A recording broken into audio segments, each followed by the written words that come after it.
நீங்கள் பார்த்து கொண்டிருப்பது இது ஒரு சித்த மருத்துவம்.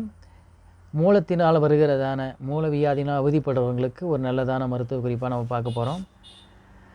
இதில் வந்து துத்தி இலையை நல்லா கொண்டு வந்து நல்லா விளக்கெண்ணெய் விட்டு என்ன பண்ணுறோம், வதக்குங்க. நல்லா வதக்கி நல்லா அரைச்சி வச்சுக்கிட்டு அது மேலே அந்த மூலவியாதியும் இருக்கிற இடத்த வச்சு கட்டுங்க. வெளி மூலத்துக்கு இப்படி கட்டினீங்கன்னா அதனுடைய தாக்கங்கள், அதனுடைய வலி, அந்த சீல் வர்றதெல்லாம் சரியாகும்.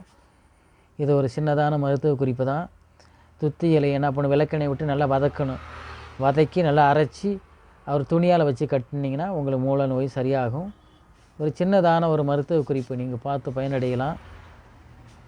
இதில் என்னென்னா வந்து எல்லாமே எல்லா காலத்துலேயும் கிடைக்கக்கூடியதான ஒரு இந்த துத்தி இலை.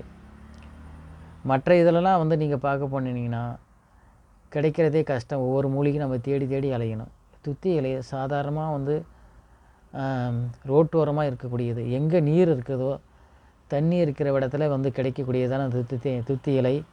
டெய்லியும் கூட நீங்கள் வந்து அந்த வெளி மூலத்துக்கு வச்சு நீங்கள் கட்டலாம். விளக்கெண்ணெய் வச்சு நல்லா அரைச்சி லைட்டாக அதை என்ன பண்ண வானலில் போட்டு வதக்குங்க. அந்த ஈரப்பதம் கொஞ்சம் போகிற அளவுக்கும் போனோன்னு அப்படியே வச்சு கட்டிட்டிங்கன்னா உங்களுக்கு அந்த மூலத்தினால் வருகிற அவதியெல்லாம் சரியாகும். பார்த்து பயனடையுங்க.